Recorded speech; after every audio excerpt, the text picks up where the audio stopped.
Elsi maitea. Jantjaka teatroaren azken ikuskizuna egiazko gertakizun baten dago oinarrituta. Franz Kafka 20. mendeko idazle handienetarikoa protagonista duen gertakari baten alegia. Kaixo? Kaixo! Zer gertatzen zaizu txiki? Ez errez! Ez errez?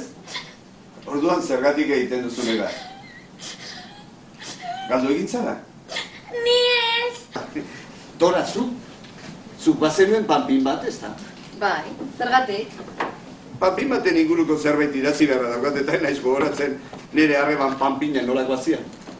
Ara, hemen txadokazu. Eta ni ondo nagoela jakitean, biongatik postuko zarela. Bukatu alda! Ez, barkatu, askoz luzeagoa da. Segi ba!